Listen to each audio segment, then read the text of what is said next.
Salut à tous et bienvenue dans vos petites sorties. Au programme, une rencontre d'envergure ce week-end avec celui qui a détrôné les 6 bourgeois de la cité, qui est devenu la coqueluche des Calaisiens, le Dragon de Calais évidemment. Également au programme, les nuits berlinoises qui s'invitent en plein Lille. Également une balade sur la plage du Portel, les sorties ciné, la minute carnavalesque et puis 2 événements sportifs à ne pas louper ce week-end. Gala de catch à Wattrelos ce samedi et également les foulées lilloises, c'est dimanche autour de la citadelle de Lille.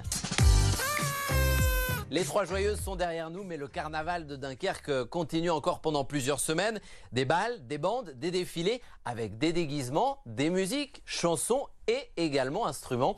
Tambour évidemment, mais d'abord, une question sur cet instrument traditionnel. Qu'est-ce que le fifre? C'est un petit instrument qui ressemble à une mini flûte traversière en bois, qui est héritier des musiques militaires dans le temps et qui a été complètement intégré au carnaval. Ça se joue en fait dans les clics, et donc les clics en fait rassemblent à la fois des fifres, des tambours, mais également des cuivres. À Lille, un événement tout nouveau, tout beau après le jardin électronique qui se déroule en septembre. Place au jardin d'hiver au Grand Sud à Lille, de la musique made in Berlin, mais pas que. Jean-Baptiste est avec nous pour en parler. Bonjour Jean-Baptiste. Bonjour. Alors on retrouve des DJ venus d'un peu partout, des Américains, des Allemands, des Italiens, des Français, des Flamands entre autres. Nous aurons Bombas, Cassius, Zimmer, Leighton Jordani, Thomas Schumacher et Joy Ozer. Alors il y a ces têtes d'affiche, ça c'est Cassius. Mais également de la place pour les talents locaux comme Justine Perry par exemple, une Valenciennoise qui est partie s'épanouir à Berlin. Exactement, ça c'est un peu la marque de fabrique du jardin électronique. Tous les ans, on essaie de mettre en valeur nos artistes du territoire parce qu'on estime qu'on a un terreau vraiment fertile dans les Hauts-de-France et notamment en métropole lilloise et qu'on a des artistes qui gagnent à être connus. Alors ce dimanche, c'est pas fini. On a une journée familiale organisée, totalement gratuite entre 13h et 20h30 avec tout un tas d'ateliers, notamment de la gym électro. C'est quoi? La gym électro, on met l'électro et on fait de la gym. Non, on va mettre pas mal de tapis en mousse au sol et on va se faire un petit décrassage du dimanche tous ensemble. Et on va aussi pouvoir apprendre à mixer. Tout à fait. Alors ça, ce sera en début d'après-midi. Des ateliers destinés aux familles et aux enfants pour apprendre à mixer dans la bonne humeur. Et cet atelier, en fait, sera suivi de la boum des enfants. Où ils pourront faire la fête de leur côté pendant que les parents seront sur la scène. Merci Jean-Baptiste. On poursuit avec celui qui a ramené enfin les touristes à Calais. Le Dragon de Calais a élu domicile depuis quelques mois en bord de mer. Il a sa petite maison, il se balade, il vous emmène en balade d'ailleurs. Rencontre. Je vous présente mon nouvel ami, le Dragon de Calais. Allez grimper.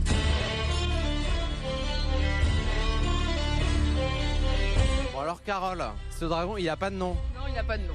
Le Dragon de Calais, c'est un nouvel habitant de la ville. C'est ça. Il détrône les 6 bourgeois de la cité.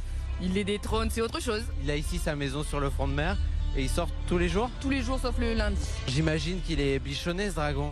Il est chouchouté par nos dragonniers, effectivement, qui en prennent grand soin. On est une équipe de 27, il y a 8 pilotes dragonniers, il y a 3 techniciens pour la maintenance. Pour le faire fonctionner, le faire marcher, le faire voler, parce qu'il a des grandes ailes aussi, combien de personnes gèrent ça? Alors il faut qu'il soit 6 personnes en simultané, donc il y a un pilote qui grimpe la tête là, il y a un conducteur du chariot, il y a un manipulateur pour les ailes et la queue. Il y a un médiateur avec le public et 2 personnes qui font la sécurité au sol et guident. Il y a plus de monde que pour gérer un avion quoi au final. C'est un dragon qui ne crache pas de feu. Tout à fait, il crache du feu évidemment. Ah il crache du feu? Oui, il crache du feu. Et à quel moment? Parce que moi j'ai plutôt reçu de l'eau. Il crache du feu aussi, ouais. Tu m'as dit que ça allait pas être le seul nouvel habitant de la ville, d'autres arrivent très vite. C'est un projet sur plusieurs années en fait. Il y aura des varans de voyage, donc 2 varans qui pourront aussi accueillir une vingtaine de personnes. Ensuite des iguanes. Est-ce que tu as déjà imaginé être vétérinaire? Non, c'était pas du tout prévu au programme, mais c'est super.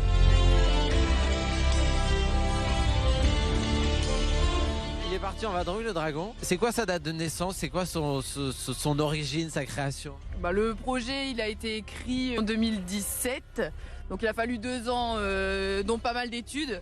Et il a été construit assez rapidement, au final, en 6-8 mois, je pense qu'il a été construit. C'est quoi son signe astrologique du coup?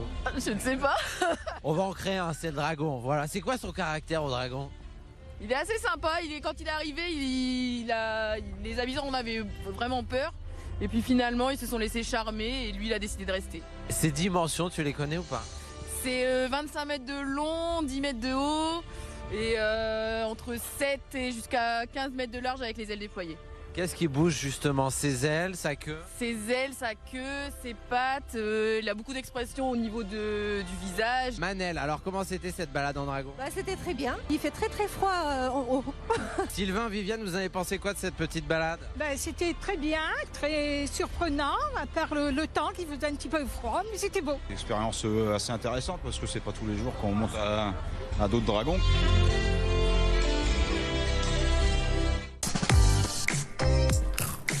Et cette semaine, les Hauts-de-France clairement à l'honneur pour ses paysages, son histoire et son passé minier. On démarre avec cette comédie, mine de rien, avec Arnaud Ducret, Philippe Rebaud et Mélanie Bernier.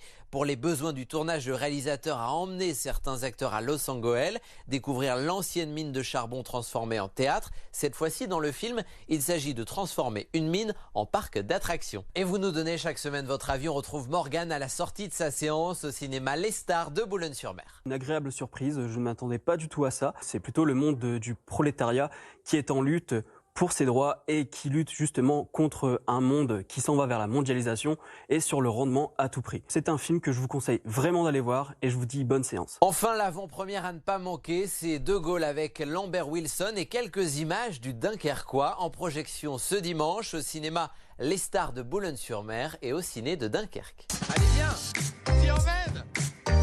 Voilà pour vos petites sorties, on se retrouve très vite et on se quitte avec ces images de Michel qui fait sa petite balade du côté du Portel. Envoyez-nous vous aussi vos images, vos idées de balade sur la Côte d'Opale à l'adresse ch'tit.sortie au pluriel @bfmgrandlille.fr. Allez, à la semaine prochaine. D'ici là, on s'appelle et on se dit quoi?